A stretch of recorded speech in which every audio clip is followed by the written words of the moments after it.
Okay, it's on mute now. Oh, hi everybody. Um, Welcome. welcome. Hey everybody, welcome to Buzzing About Romance. I am Becky, and joining me for this episode is Amanda. Hi Amanda. Hi, Becky. And Leah. Hi Leah. Hi, Becky.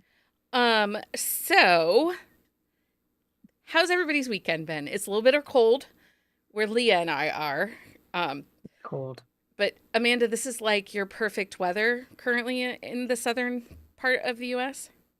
Yeah, it is. I mean, we got a little warmer today, but we're supposed to cool back down tomorrow, so I'm good with that. But to what though? So like the 60s. Yeah. Oh, Jesus. That's like short weather. Oh, I I know. would I know. I'm honestly, completely I'd love happy with it. 40s right now. Like I could go for a day of the 40s. I mean, really, to be honest, 38 would be a heat wave at this point. Although I honestly, it was 25 earlier today, or maybe it was yesterday. No wind. I went outside in my sweatshirt and I was not cold because it has been so freaking cold and windy lately. Oh, Um, Stacy said it's 3 degrees where she is at. which is I don't know Colorado. that. Yes, Poor it's Heather's in coming. the like negative 30s or something. She's Yeah. she's freezing. And Susie's giving me a hard time. That greeting was on track.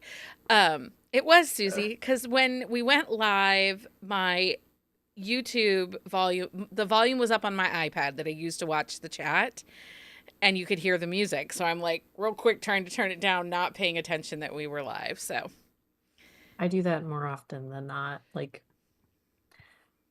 yeah. It's on brand for us. it is on brand. So we're going to dive right into this episode. I'm sure there's other things in the world we should talk about, but I We're Meh. would not going prefer to to. ignore the world and instead deep dive into the nerddom and my love of historical romances. I like how you said nerddom first.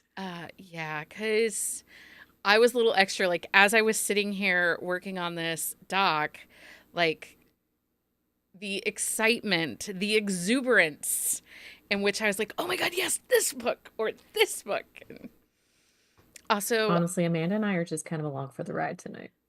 Yeah, I mean, but we're excited to talk. yeah, We are. I do feel like as I went through this episode, and we talked about it a little bit last night at book club, um, mass markets, mass markets.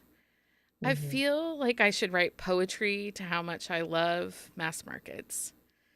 So I It's like the end of I mean, it is the end of an era. just want them all. Like, I was sharing over in Discord lots of mass markets that you can buy on eBay. Just trying to help some friends out. Yeah. Thanks. Yeah. You're welcome.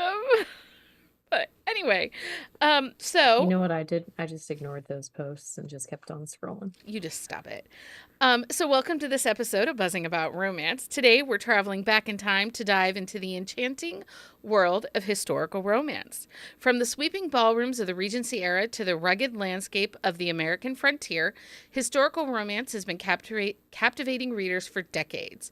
We'll share our favorite historical romances, both timeless classics from the genre's heyday and the current gems that are redefining the market. Plus, we'll unpack the state of historical romances in 2025, what trends we're seeing, how the genre is evolving, and where we think it is heading. Whether you're a seasoned historical romance reader or someone looking to discover what makes this genre so beloved, this episode promises to be a delightful journey through love stories that stand the test of time. Grab your tea and scones, or maybe a glass of wine, and let's get buzzing. I want scone. I have tea. I made chocolate chip cookies. I have tea. I want scone. And thank you to Carrie for my lovely spill the That tea was a good mug. mug. That's cute. It's a good mug. Um, okay, so let's just dive in here with the first topic: Let's do it. the timeless appeal of historical romance. Yeah. I mean, I think it's another anything goes genre for me because it's like I didn't live in that time. I don't really know what it was like, so you can tell me how you want it to be. Like, Yeah, reality is definitely suspended a little bit more in the historical because it's like we have books that tell us the history, but we don't Yes. know how factually accurate the history is at the same time. Which, I mean, we hope that it is, but you kind of have to take all that stuff with a grain of salt on some stuff. But like, yeah, I like the fact that there's a little bit more suspension of reality. One of the things that I always like to laugh about is if we look at modern day uh, British royals, there's Hmm. like four dukes, right?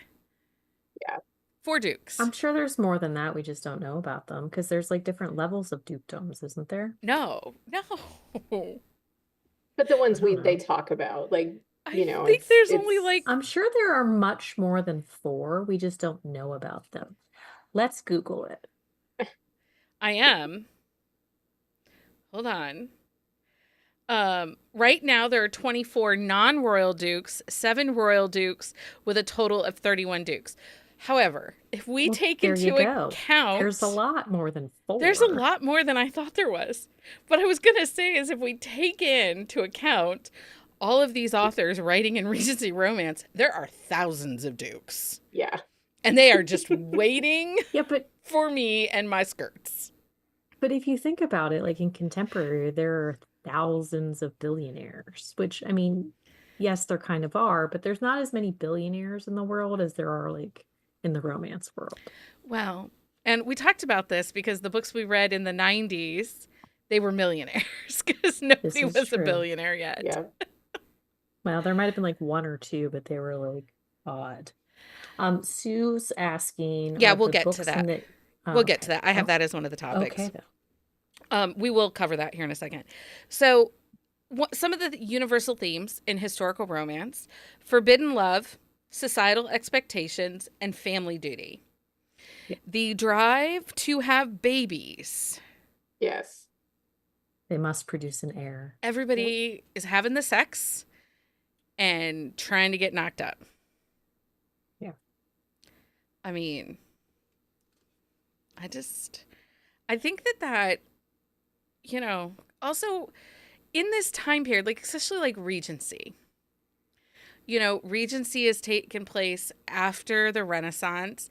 So we have like tons of art and museums, and science is slowly starting to make its way into the mainstream. It's becoming more common for education for girls within Regency. And all these people want to do is get married and have the sex. Mhm. Like, But they don't understand how it works at the same time. well, Exactly. yeah. Yeah, let's That's so what is it about historicals that so Amanda said she can suspend belief on some things when it comes to historicals. But what is it about historicals that you're like, I can't. Um, I didn't realize I didn't understand consent. Like my favorite historical romances, consent is very dubious. It's very vague. But it doesn't bother me. Yeah, I mean, we were kind of talking about this a little bit before. Like the consent, the dubious consent doesn't really bother me. I think in some of the older romances, especially like the early 90s, it was the language they used when talking about women and like it Mhm. being property and kind of like an ownership situation. Like, not that I have necessarily a problem with that whole like my wife, my this, my that, but it was more of like an The object kind of the situation in some verbiage of the earlier used. ones. Yeah. Yeah. It's a piece of property, the ownership, the value is in the Well, it Yeah. almost gives it like slave mentality, like Yes. she's there to serve him and only him, and yeah, it gives it kind of an ick Okay. So in the way that it's worded as you speak of sometimes. slave mentality though, one of my favorite series that is so bonkers, like so bonkers, but if you loved the Last Kingdom or Oh, I do like Viking, that. Oh yeah. if you had a thing for Uhtred, Joanna I Lindsay I had did a like some Uhtred. series um, that was Vikings, and book one The mom is kidnapped from her uh, Celtic seaside village and enslaved by the hero, and she wears chains. And But that would be called The Fires of Winter is book one. It's from the 80s. but it depends on how it plays out, whether or not it's bad or not. Yes. Well, So Which I not a know lot of saying it like consent in that this does book. not make sense, but Amanda knows what I mean. I know what you mean because I think like I reread, so like one of my first romances that I ever remember reading was The Sherbrooke Bride by Catherine Coulter. Mm-hmm. So that's like the first book in her Bride series. It was like published like I think 1992. So he's a duke and he's supposed to marry this woman that he saw 3 years ago before he went off to war. He has to go on a spy mission and he sends his cousin to wed her by proxy. So anyway, his cousin ends up marrying the woman that he wants, and he gets married to the younger sister. And so this is in England, and they're very well to do. It is whatever, but the way he speaks to her in rereading this book is very much like, you're a child. I'm going to tell you what to do. You're going to do exactly what I say. And it's very rude. And I'm sitting there and I'm like, man, what was I thinking? But it's still nostalgic to me. I still enjoy the story overall, but some of the language I was like, oh wow. Well, and I I mean, a was lot has changed in 30 years. well, and I was thinking of a lot of the historicals, and we talked about a little bit last night at book club, the gender bending in the Yeah. historicals. How many girls are dressed as boys and the hero is falling in love or sexually enticed by the what they think is a Yeah. boy on the ship or their squire, like The Conquest by Jude Deveraux. She poses as his squire to his knight and supposed to be there in training, but he's like attracted to her. And it's like, huh, okay. Um, Yeah. so, um, you know, one of the things that historical romance can cover, classic romances such as Pride and Prejudice, Wuthering Heights, um, all the way to like The Duke and I by Julia Quinn, or even An Extraordinary Union by Alyssa Cole, which is a Civil War era romance. So, saying historical romance, it isn't just bodice rippers. It isn't just the American West. It can cover. Stephanie Lawrence wrote about the UK occupation of India and the British Empire and the viceroy system and stuff like that. So that's something to consider too as we go through this. We might not mention your favorite book because we're trying to cover quite the variety. Mhm. Broad range. The most popular historical romance, the one that has sold the most copies, is The Lord of Scoundrels by Loretta Chase. That tracks. And the top three highest rated and reviewed historical romances are Indigo by Beverly Jenkins, The Luckiest Lady in London by Sherry Thomas, and A Week to Be Wicked by Tessa Dare. So let's talk about the iconic eras and settings of historical romance. So, which time period and setting are the most popular in historical romance? I think it's Regency, Scottish Highlands. Yeah. What else do Mhm. we see? America American West. West. Yeah. Yeah. Yeah, because it's like that cowboy covered wagon type of It thing. was really shocking though as I was going and looking because we've started to see this popularity of some authors moving back to the Victorian age. So moving forward from Regency, going into the Victorian age, we're seeing authors start to do the Gilded Age. And, there's the TV series on HBO, The Gilded Age, which Mhm. if you're part of our Patreon, watch that. I think we're going to do a group watch of season 1, episode 1 of The Gilded Age to kind of get back in the mood for that because I love that series. Have you guys watched it? No, I I haven't. haven't watched that one, but Oh, it's so good. So good. Actually, I think it's a better, well thought out series and story than Bridgerton. I love the Bridgerton books. I do not love the Bridgerton TV show. Yeah. Um, so let's talk about some of our favorite books that would hit in some of these areas. So we're going to cover Scottish Highlands, America West, the Regency, the Gilded Age, um, and I made lists. Look, I made a Mm, list. I of broke course it you did. down. Yeah, we're going to be going off Becky's list. Yeah, well, because here's the thing. I have actually not read a ton of historical. I mean, I did read some for Are you this. making fun of my So, list? no, I'm not No, making fun of your lists.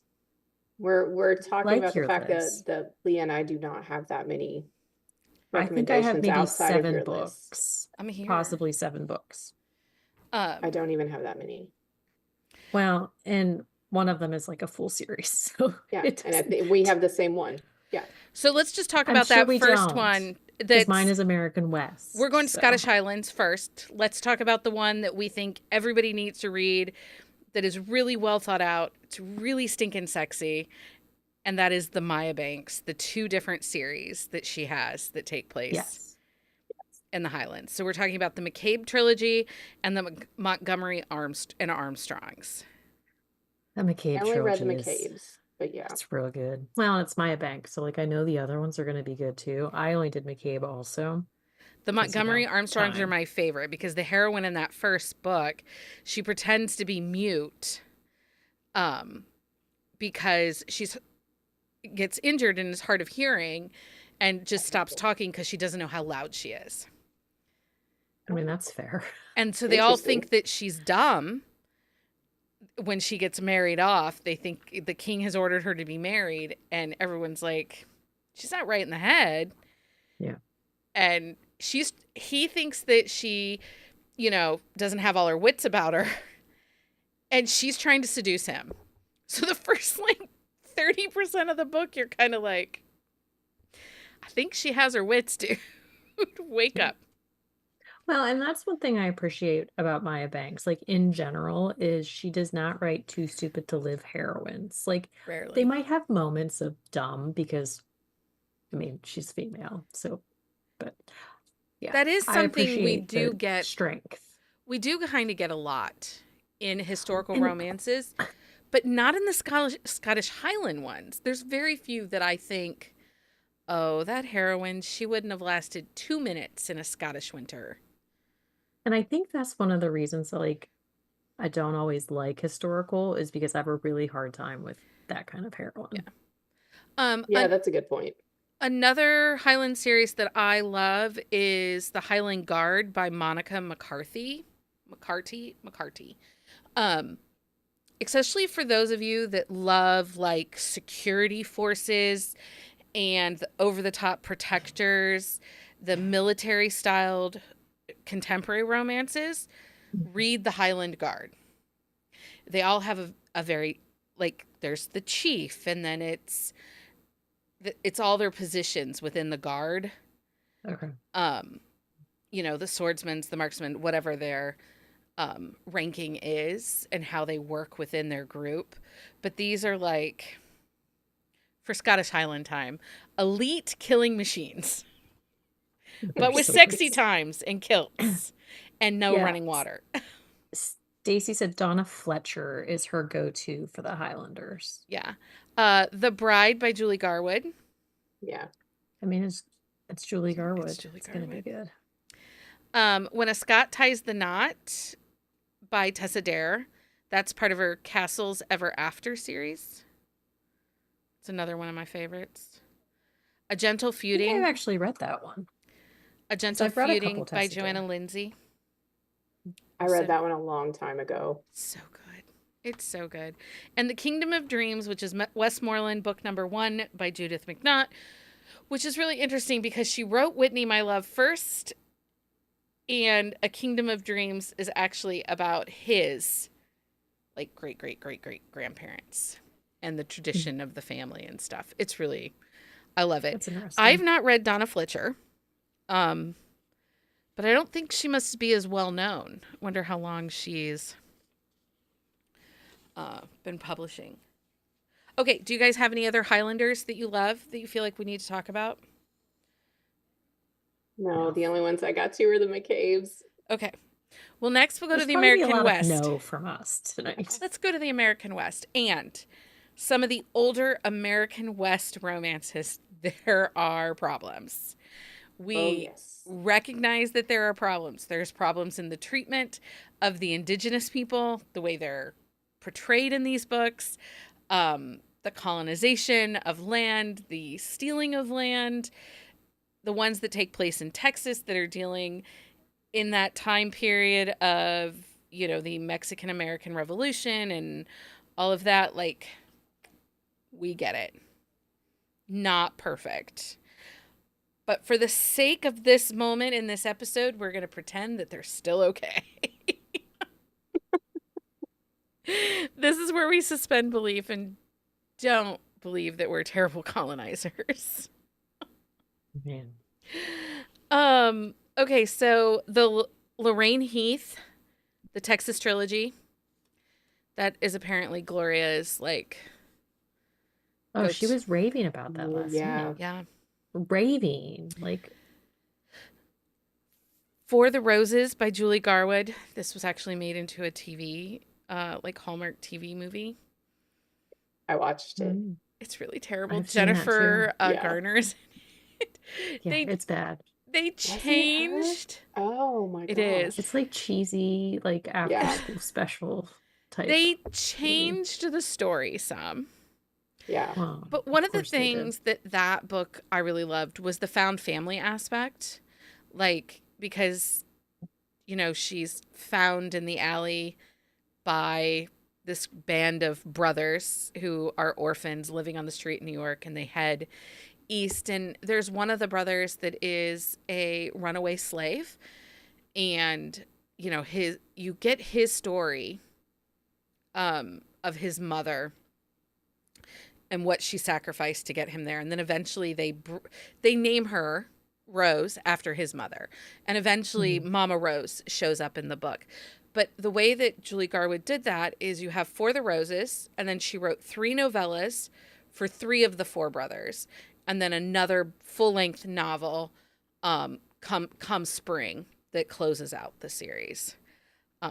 And they live like in Montana. So doesn't everybody want to live in Montana? Right.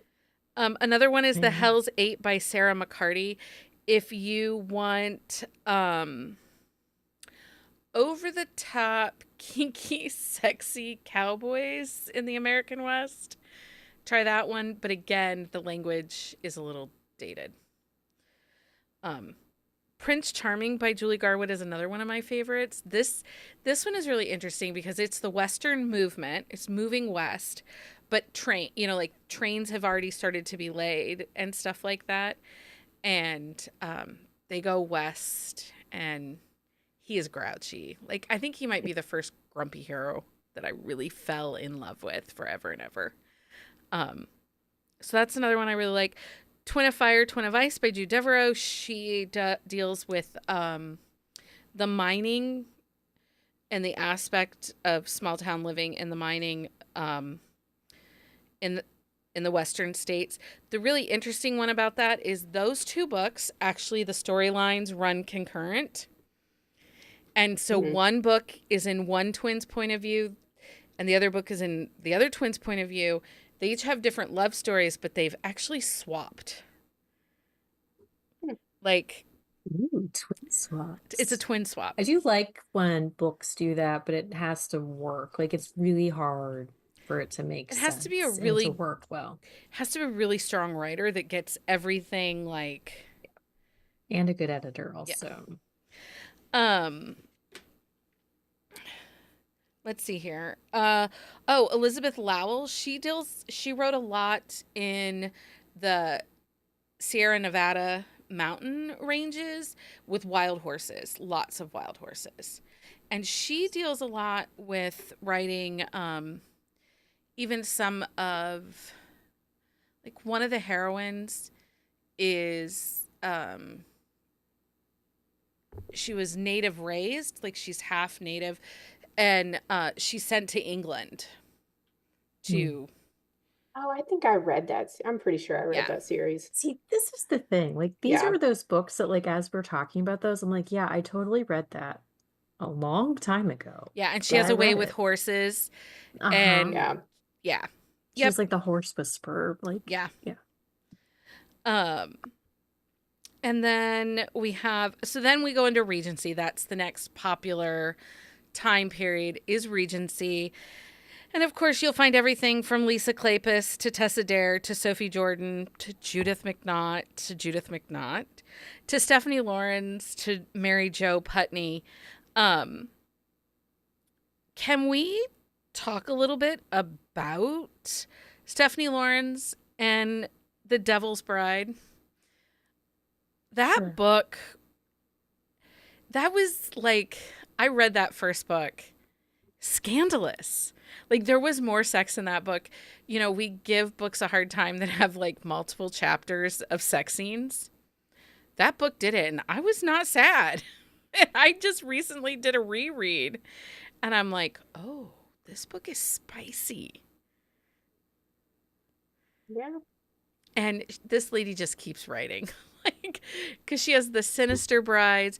You guys, actually, those that like romantic suspense, she has her Bastilian Club that is like a secret society kind Oh yeah, of. I love the secret societies. I mean, all of I my do too. recommendations are authors that eventually switch to romantic suspense. Like those are Yeah, my go-to, like, you know, I get it. authors like started out in like historicals and then moved to romantic suspense. Like everything that I have is like it echoes either paranormal or romantic suspense. Yeah. Next we are going the next popular section of historical is the Gilded Age. And those you get like Joanna Shoup has her Knickerbocker Club, her Fifth Avenue Rebels, Duchess by Design by Maya Rodell. Um, so we see a lot coming of the Gilded Age. I was actually really shocked nobody's writing in the 1920s. Yeah, but we were talking about that, how like the 1920s themselves were not a good time. And so it's like people don't want to write about depressing Yeah. eras. Um, the More Than This by Crystal Marquez. This is 1910 Chicago. It is about the rising of wealth amongst Black people. And she's writing historical romances. It's the Davenports and talks about their wealth in Chicago and how they functioned within that time period in the 1910. It's very, very good. I read the first one. Um, More Than This is the second one. So there's that. Another thing that we saw in a lot of historical romances that I don't think that we see now is time travel. And of course, there's Yeah. Outlander, right? Like, Outlander is Yeah. time travel. But there were so many others that had time travel. Kelly Armstrong is still doing that, and I'm forgetting the name of her series, but it's that time. It's like the Timekeepers something or other. I'll have to like look it up, but she's Well, still doing that. and I came across a series the other day. I cannot think of who the author is. Like I have like contemporaries by her, but it's this whole like the heroes live in like Civil War times and like the heroines like wake up like in that time. It sounded really fascinating. It's like this whole Civil War bride series Yeah. and like how they deal with like the travel and all those things. Well, But I Oh, and it's Melanie River Time. Harlow's Speakeasy, it's actually out already. I think she's doing a relaunch of it. Mhm. Um, and Jude Devereaux did have two that were time travel. And then, of course, there's Outlander.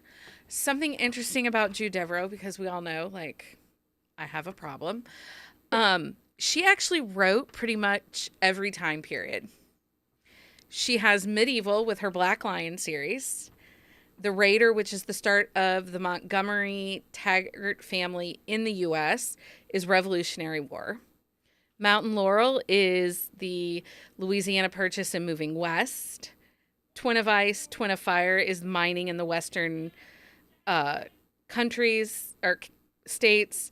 The Awakening in 1910, which is about union organizing, farm workers, and it talks about the women's right to vote. The Invitation takes place in the 1940s, and she is a daredevil pilot. The Princess, post World War II, and then you have her um, Edelin series, which covers from 1766 to current day. And that's like Days of Gold, Promise, and then like Lavender Morning. And actually, it's all connected to the same family in that That's series. interesting. Um, Oh, and I looked up the author. It's Piper Davenport. is it Piper The Davenport? Civ- Oh, yeah, the really? Civil War Brides. Yeah. Okay. Um, Yeah, the one I was talking about was Kelly Armstrong, and it's the Rip Through Time series. And so in the first book, they go back and forth between 1869 and 2019. so And so it's kind of like a mystery, and she's still writing those. So I haven't okay. read those yet, but I've read some other books by her. It's definitely on my list. Yeah, it's really interesting. Time travel was kind of a thing, and now it's not a thing. Yeah, I feel like there was a good Yeah. and there was like a chunk in like the late 90s, early 2000s where there was like a whole bunch of like time travel books that Well, had come out. and you can even see kind of society's movements within the historical romances. If you look at like Joanna Lindsay in the 80s wrote this book called Secret Fire. It deals all with aphrodisiacs, which was a really big thing in the late 70s, early Yeah. 80s. Oh, Um, yeah. you know, women moving and starts a business. You know, so you could see that there was a movement for women in business in the late 80s. And that's when you Mm. start in early 90s. And that's when you start to see like Eloisa James and bringing out like blue stockings and wallflowers, like pushing the agenda. And that's something that we kind of have talked about a little bit. Um, is, you know, historical isn't doing really well on the market right now. Yeah. Because we're not getting these grand stories of opulence so much anymore. We're getting agendas in Yeah. the romances. You feel like, you know, you want to talk about taking down the patriarchy and or women in science, and I can get behind Elizabeth Everett. She has like a women in science. I like those, but I don't feel like she's preaching to me Mhm. in those books. But then I read some of Sarah McLean's and I feel like she's really pushing her own agenda of, The you know, feminist agenda. the what?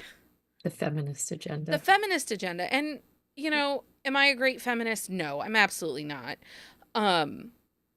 But there are certain things I want in my historicals. There's certain things I want in my romance. I know books are political. I know that. But it just don't But it can I be there think subtly without pushing it down my throat. and I think the problem with the historicals is they're like in that time there was a vast division of power between men and women. And it's like you can't it it doesn't read right when they mess with that. It's not to say that there were not strong women who were capable of getting things done, but there was a huge difference in the class of men and women. Yeah. And so like when you're having that feminist like forward stuff, it doesn't feel genuine to the time, and so it makes it a little fishy in the Yeah. story. So, you know, if we look at where historicals started and those that were reading historicals, I mean, they were the bodice rippers. They were nuanced, they were very sexy, they were women's pleasure forward. Um and then but the current market is agenda driven. And so I wonder if that's part of what has fallen off. And I read some current historicals in prep for this, and some really hit for me. Like, I really liked Bethany Bennett. I, of course, Eloisa James is still writing, and I like her books. I really like Beverly Jenkins' books. Um, but I just wonder if some of the historical is falling off because it just feels too agenda driven. Hmm. Well, but I Well, I think part of mean, it, oh, go ahead. go ahead. No, you go. I was You just gonna go, say, I Amanda. think I think in some of it too is like we may be so far removed from that time with newer readers that they are just not like it's not in their frame of reference. Yeah. Not to say that it's not partly with the agenda, but I think once you get past a certain time, and maybe with how we're consuming information, that's just not interesting to Yeah. some newer readers. Now, I do like the historicals that are showing some diversity. Like Kat Sebastian, she's written a lot of queer historicals. Erica Ridley, she's written several queer historicals. Um, Alexis Hall has written queer historicals. I like those voices. I love Beverly Jenkins' voices. Adriana Herrera, she's talking about the money and the wealth in the Caribbean that happened from the sugar plantations and how people of color, when they would go to the continent and the things that happened to them and sharing that voice. I enjoy those. They feel less agenda driven and more like, hey, it wasn't always all white people. Yeah. Yeah. So, But it's not like pushy in the way that they write their stories. And I think no. that's where the difference is. When you get that pushiness of like, and then it feels meh, Yeah. for the lack of a better term. Um, and so Stacey says, I feel like you almost have to go to historicals with a more fantasy mindset, suspend modern day sensibilities to a point. And what's happened is publishing is not buying historical romances right now. There are some being sold, but they are not buying it in the same pace and the same quantity that they had been previous. Like a company like Forever would have bought, say, one historical to every 3 contemporary. Now they're buying one historical to every 10 contemporaries, or not buying at all. Avon is currently not buying any historicals. They're only buying contemporary. And a lot of those authors are making the jump to romantasy. So they're just Yeah. turning their dukes into dragon riders. And um, Amelie Howard, she just had one come out last week. Yeah. Um, Starlight. yeah, and I read she has like the Beast of Brunswick or something like that I really Sounds right. liked. Um, I liked her historicals, but they're not selling, and so she could sell a romantasy, so she wrote a romantasy. Yeah, I mean, I completely agree with Stacy, and like I kind of pointed that earlier. I think I said paranormal, but in the same vein as fantasy, like there has to be a suspension of reality, I think. Yeah. Yeah. Um, Well, and there's more acceptance for stuff that happens. And I mean, not that I have a lot of no's really in anything anymore, but like in PNR, sci-fi, like the historicals, like there's a lot more allowance for things than you wouldn't have in the contemporary. yeah. Yeah. Okay, and so some underrated authors that I think people should add to their TBRs that have historicals. Of course, Adriana Herrera, her Caribbean heiress in Paris. And then I don't think she's underrated, but I think more people need to read Beverly Jenkins. Um, Alyssa Cole, I the Loyal League series that she has, I really liked that. Um, and she's a little lesser known, and I like that we got the espionage during the Civil War from her.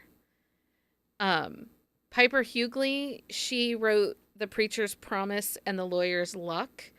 These, again, are African American historical romances, and these, I believe, fade to black, and there's a little bit more faith in it. So that might not be everybody's thing. Sherry Thomas is an Asian American author who historical romances are known for their emotional depth and intelligent characters. The Luckiest Lady in London and My Beautiful Enemy are the ones from her that I like. And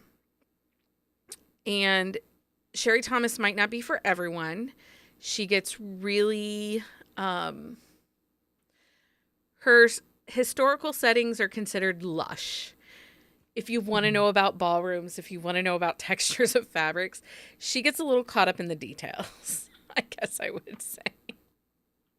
I don't mind that in a historical, though. Yeah, I don't either, but some people, it might not be their thing. And then Vanessa Riley, she writes Black and mixed race characters in the Regency, A Duke, The Lady and a Baby, and Island Queen, which Island Queen is more historical fiction than romance.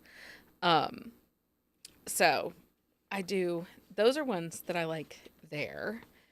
And then, do I have any others that I needed? Okay.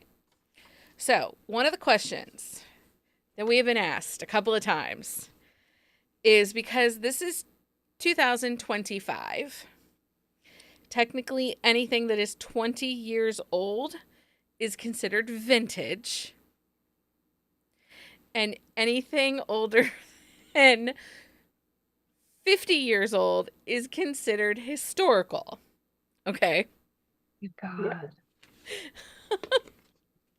So this is the idea of what they consider near historical.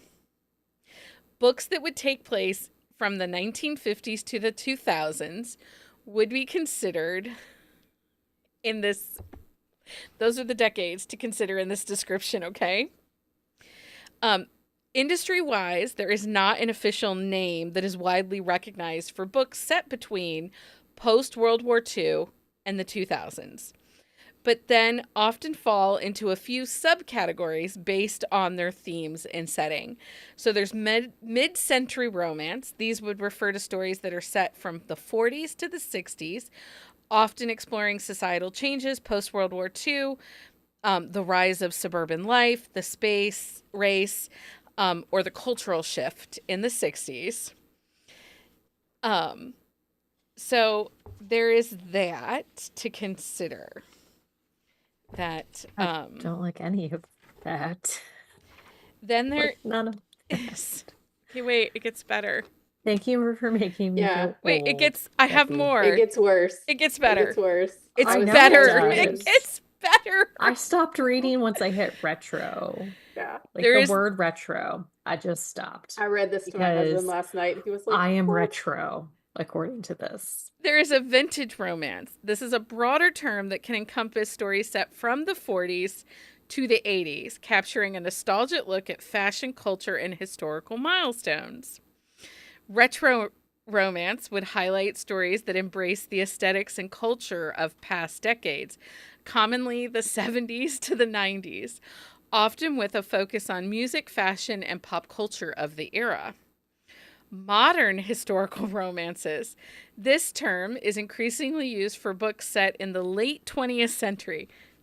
Let me say that again. Late 20th century. Distinguishing them from traditional historical romances set in earlier eras.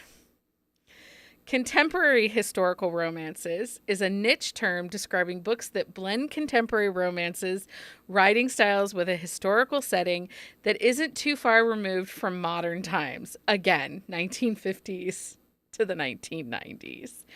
So, for anybody who's reading a book that is written like about characters that lived in the 80s, I think of Karen White. Like, Yeah.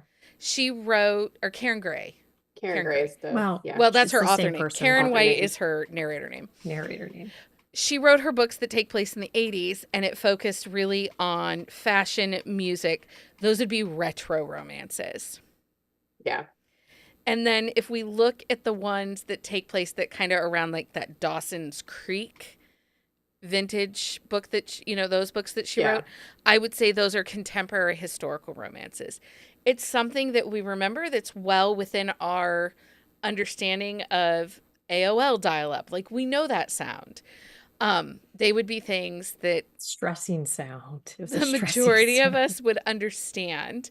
So those would be contemporary historical romances because while they are older than what is current contemporary, they are aged more than 25 years. So that would be a contemporary historical romance. So, Yeah. I feel like when you and I we did a quick shot on one of those books and we were calling it like near historical at the mhm. time. So, yeah. Yeah, near historical is an easier way to say it. And it feels less like we're calling us old. Yeah. Right. Yeah.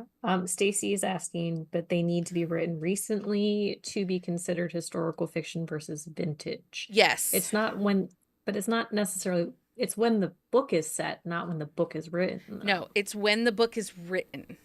Oh, okay. So what we're saying is if it's written currently in current contemporary times about the 1990s, that would be a contemporary historical. Okay. But I if we're gotcha. talking about the bodice rippers from the 80s, the 90s, or we're reading a book that was written in the 1990s that was like Paradise by Judith McNaught, that was considered a contemporary romance. At this point, we would then consider that a vintage contemporary romance because it's I gotcha. older than Okay. 25 years.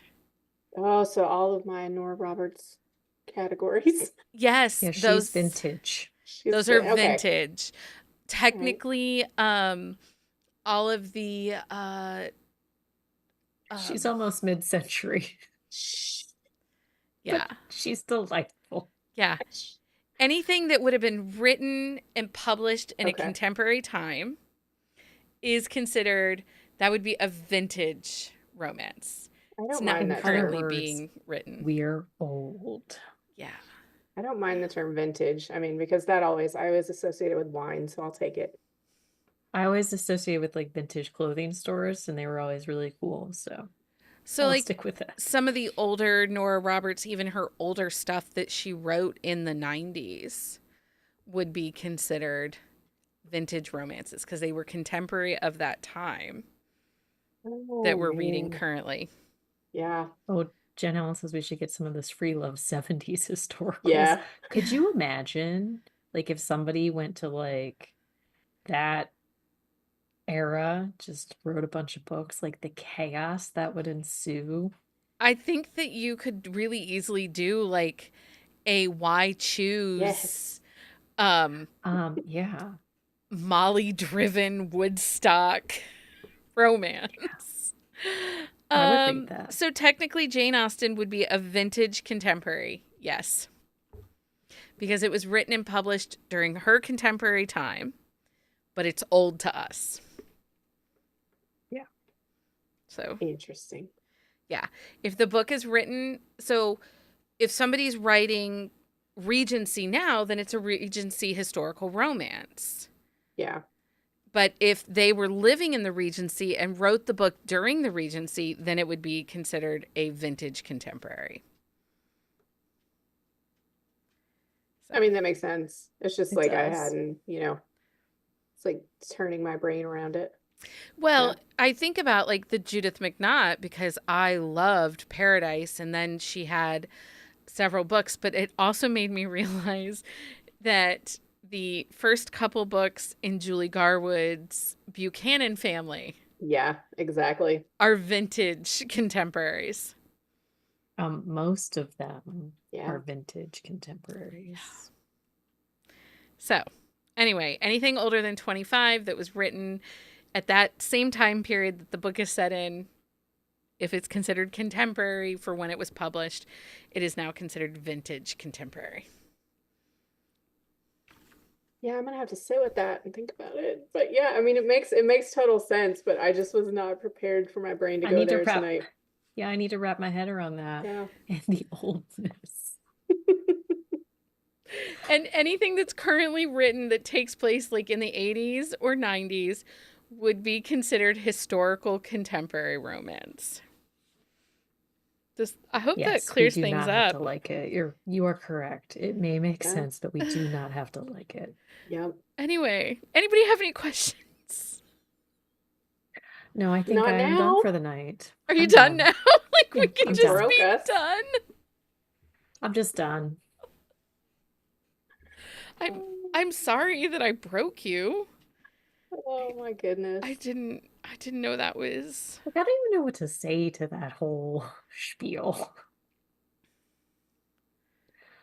What do you mean you don't know how to say to that whole No, spiel? it's completely interesting, but yeah, I mean, it's like I had to like because when I read it before we did the episode, and I was not processing that, that things that we read Yeah, I did contemporary were not like read it. vintage. Yes, I did not read it in the way that it was Exactly. worded out loud. So our brains are just like trying to catch up, Becky. That's all. Okay. Well, I'm Let glad our early 40s brains calm down a little. I'm here for you to support you. Like I feel like every time we do one of these deep dives into something, I break your hearts a little bit. That's okay. Are we sure? I mean, Yeah. Like, okay.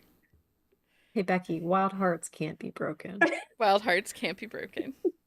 Did I tell you that in order to annoy like my child and Shauna, I am complimenting people with vague corporate dad speak? I'm No, so you happy you did don't do not. that to us. Consider that a gold star moment. Well earned. She can't even say it. She can't, not to us. You're not just meeting expectations, you're exceeding them. Oh Did wow. you Google I made a dad list. jokes? I made a list. You totally looked it up. You've Corporate really dad moved the jokes. needle on that project. Well done. Oh, This is a prime example of thinking outside the box and delivering results. I think I'm going to start sending you these, Leah. oh no. Can, Why? She's Why just would gonna you do send it to you. You do realize that if you send it to me, I will send you things back, right? this is a textbook example of leadership in action. Fantastic effort.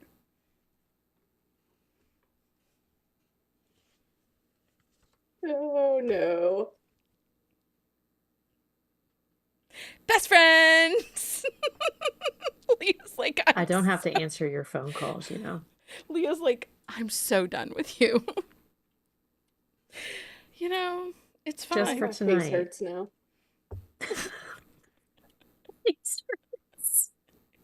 She's laughing too much. Like, because I'm hilarious. I mean, you keep telling yourself that, and somebody else might start to believe it. You know, You're welcome. sometimes You give me corporate dad speak, I give you the sass. you're a little sassy. Anyway, okay. Guess what time it is, Leah? It's that time. Amanda, what time is it?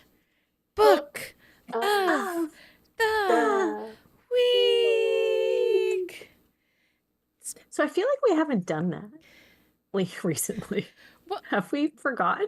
no, I don't think we were as enthusiastic on it during the decades episode, which was our Yeah, first because episode. And then we didn't do it during Oh, that's right. the end I of the just year feel like it's been a episode. while since I have Jazz Hand on the Yeah. Yeah. podcast. It's been a minute. I mean, it's been a month and it's only the 19th. Right. Like this whole year, I need to be done. New Year's Eve is tomorrow, Yeah, it's been like or a maybe year it's already. tonight. Mm. Anyway, Leah, what's your book of the week? My book of the week is Crossing the Line by Kelly Jamieson. Good This is book choice. one of her new Storm Hockey series. It is brothers, best friend, roommates, he is extremely introverted and she is exceptionally extroverted, but her spirit has been dented. I just really love this story and the way that Kelly created these characters, and this is classic Kelly Jamieson writing. Yeah, it's so good. It's so good. 10 out of 10 recommend. And it is in Kindle Unlimited, which is unusual for Kelly. She has a new publisher now, Yeah. and they put to KU. So, you can, if you've been kind of on the fence about reading Kelly Jamieson, Yeah. give it a try. It's available in Kindle Unlimited. And then you can go back and spend all your money on the Chicago Aces or delay your Amazon packages for your $3 Your credit. book credits. Yeah. Amanda, what's your book of the week? So my book of the week is Sweet Escape by Meredith Wild and Jillian Liotta. I don't know if I'm saying her last name right. I Leota. apologize if I said it wrong. Leotta. Okay. Mhm. So this is actually book 2 in the Hawthorne Vines series. It's small town in Northern California, wine country. It's set in a vineyard. I really like this one. I liked book 1, but this book is like it's a step up for me. It releases on February 4th. This one is, I think it's going to be in KU as well because the first one was. So this is Memphis and Vivian. It is best friend's brother. They have like an immediate attraction to each other, and then when she realizes who he is, she backs off. They have a little bit of an antagonistic situation going on. She's only in town for a short amount of time. Like he has a lot going on with the vineyard and business and stuff, and I don't know. I really like it. So if you like stuff set in a vineyard, like I highly recommend this one. So I didn't mention this author during our historical recs, but I did read some historicals over the course of the last couple weeks working for this episode. And one of the series that I revisited is Golden Angels, A Season for Treason. It's the first book in the Deception and Discipline series. And this is the first time I ever Googled figging. Oh, it's that book. But they're so good. And I mean, seriously, the amount of spanking in historical, like. Well, there's a lot of threatening for it too, like not necessarily even the act. It's like, if you're not going to do this, I'm going to spank you. Yeah, Golden, actually, they do a lot of spanking. And butt stuff. I mean, she likes a good spanking. And butt stuff. So, anyway, yeah. If you look at Amanda, so like, before the TikTok went away and then came back, did you see Golden Angel had put a TikTok up there, and she's like, yeah, my little brother asked me what my highest selling book was. I don't remember which one it was. Oh, it's the first book in the Hugh Cow series. Yes, that's right. She's like, I think I scarred him for life. Yeah.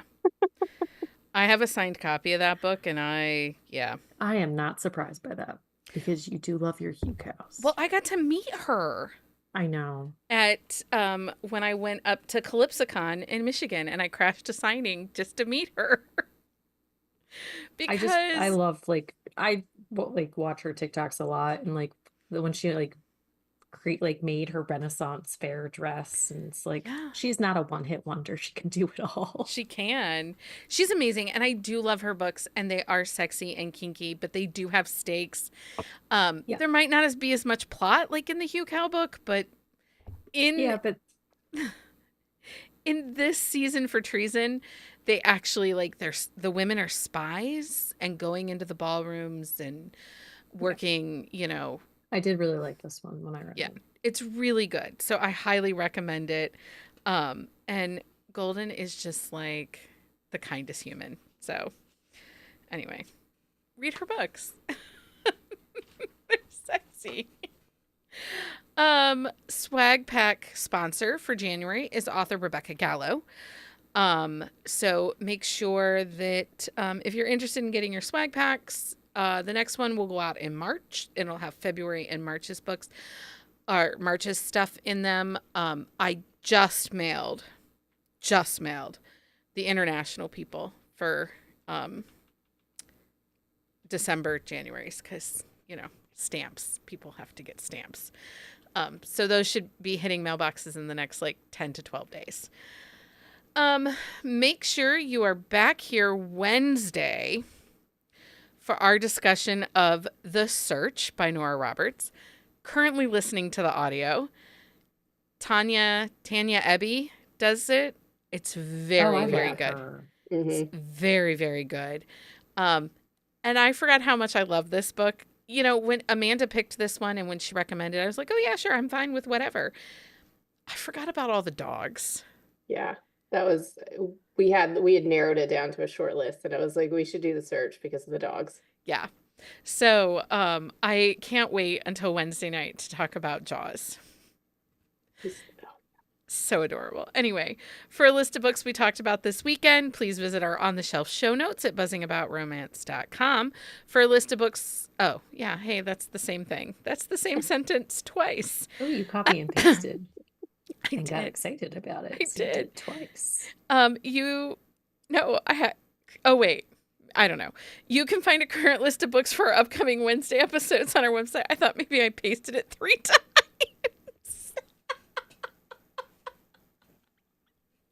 Control V, Control V, Control V. Maybe next week it'll be 4. Sometimes it doesn't taste right away, so you do it twice, not realizing it. I mean, sometimes apparently I might do it 3, 4, 5 times. Because it happens. It does. There's a lag. It doesn't paste right away, and then you get paste happy. Don't forget to follow us on social media for more updates and join our community of romance enthusiasts. We are on all platforms. I am going to try to start doing YouTube Shorts. Yahoo. YouTube Shorts. Anyway, are you gonna get tea shorts? Like we're like you're spilling the tea? Maybe. Ooh, that's a good idea. I like that. We could do some tea shorts. Okay. Let's not call it t-shirts. No, that was. I thought about it after I said it. I was like, that was a bad name. We'll call it something better. Although, I mean, it really would work for us. Why not? You know, Why can't it be the tea shorts? I'm your sorry. vintage is showing. Your vintage is showing. Jeez, Jenny. Wow.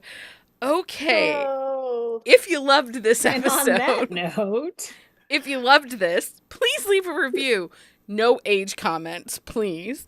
On your favorite podcast platform, share it with your friends, support us so we can bring you more content every week and we can be heckled by our friends. So, I gotta say this, so thinking of age, so Michael informed me since we are over 40 now, he's like, you can't get fired because like if somebody would fire you without cause over 40, you can go after them for ageism. I was like, thank you for that. He's like, yeah, we're that old now. It's like, I hate you so much. And how do you feel about vintage contemporary? Yeah. Okay. Until next time, everybody. Happy reading, everybody.